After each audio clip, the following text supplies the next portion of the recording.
got Chris Berry here from Little Rock, along with Nico Bomba and Isaac Avenue. We're going to start with an opening statement and open up for questions. First of all, congratulations to Troy. Wish them best of luck in Omaha. Could not be more proud of our program. Set up here a year ago and said that we were not a fluke or a one-year wonder in a regional and that we would be back. And not only were we back, but we won a regional championship, program record for wins, all kinds of accomplishments. I couldn't be more proud of these guys and the height that they took this program and showed that Little Rock baseball is here to stay. And just an unbelievable effort all year, heart and guts. I'm thankful for these guys and all they put into the program. And I'm excited. We'll be back, and we'll be playing longer next year. With that, we'll open for questions. Before speaking, please raise your hand and speak your affiliation first. And Coach Nick Luchel, THP 11, what was just your message to the team afterwards in the dugout? Thank you. Thank you for, being the best team ever play at Little Rock, backed up by going farther than any team ever went. Win a regional, make it to a super. Thank you for allowing me to coach you. Thank you for teaching me about the game and watching what it means to play with heart and to play with guts. Had the entire city, had the entire state behind us, and these guys got some much-deserved attention. I told them it hurts right now, but don't you dare hold your head down, stick your chest out, be proud of what you did. You'll tell your grandkids about it. And I told the team, thank you. Mark Etheridge, D1 Baseball. Hi, Mark. What can these 2 weeks where you're on this big stage, what can that do for your program moving forward? Makes it where it's an expectation, makes it where we know what it's like. We know exactly how to get here. We've shown that back-to-back years. We didn't just get hot. We understand postseason play. I think our record in postseason play the past 2 years is pretty darn good. And so now we've got examples and things to point to for the returning players. And we've got examples and things to point to for players that aren't here yet. And it just shows that we know the formula and we know the path. And we'll draw on all these big experiences for how to manage playing on big stages, because we start talking about it, Mark, in August. We play people in August that are going to provide that environment. We play people in the spring to be prepared for this moment. I think the stage did not get us. We just got beat. Baseball happened. We got beat. Tip of the cap. And but man, for Little Rock baseball to be on this stage, and the highest compliment that as a coach I can be paid is, man, your team doesn't flinch. Your team's not nervous. The moment was not too big for them. Baseball things may happen, but it won't be because the moment's too big for Little Rock. Coach Mike Harley, Arkansas Democrats. Hey, Mike.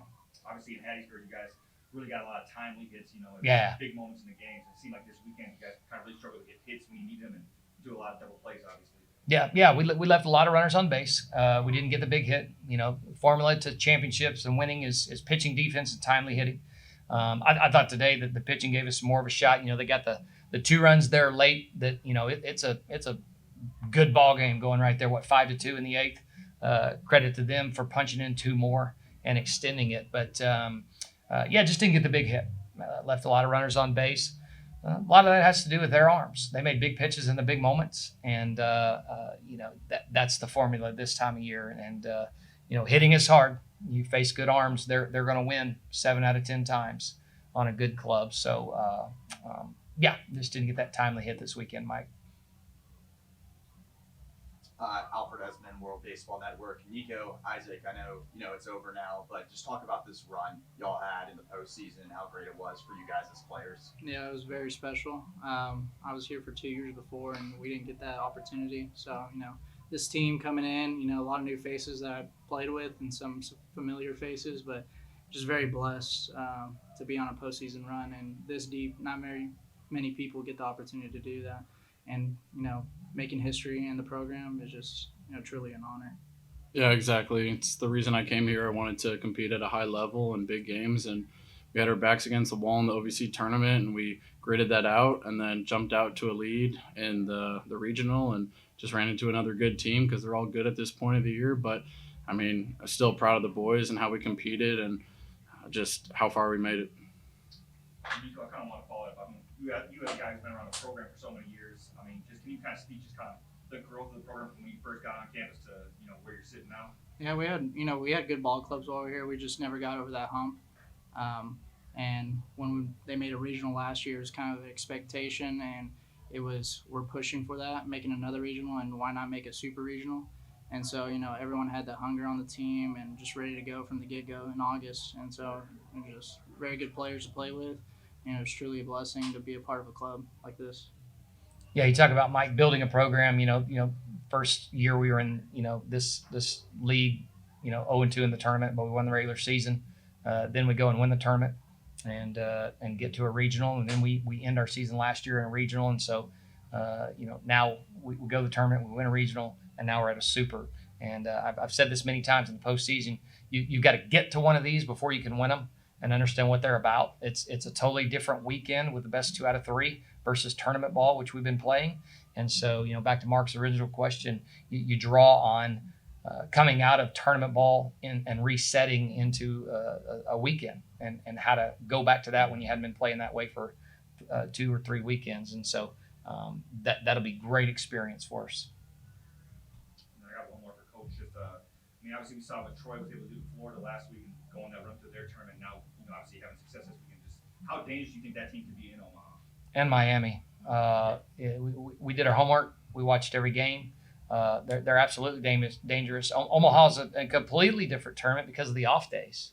And so you're going to play the first day, then you have a day off, no matter what, win or lose. And then you're going to play again. You go 2-0, I think, what do you get, 3 days off? And then you're essentially into your weekend rotation. And so they'll be able to line up their pitching like they want to and get the rest that they need. Omaha is a much bigger ballpark than all of us play in, all of us. And so when you watch, and I'm not just talking about, here at Troy, I'm talking about name a team that's in a super. What always comes up is small ball. And so pitching and defense will be at a premium in Omaha. It always is. And manufacturing runs. But they're dynamic. They can run, they can pressure. They can obviously leave the yard. And so that's why they're here. I think they have figured out through the last month how to line up their pitching and use it. But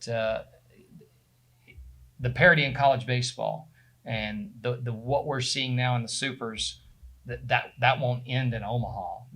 You look at Murray State, who we played 6 times last year, and they got to Omaha. I mean, you're going to have clubs that have good players that have some staying power. Thank you. Thank you.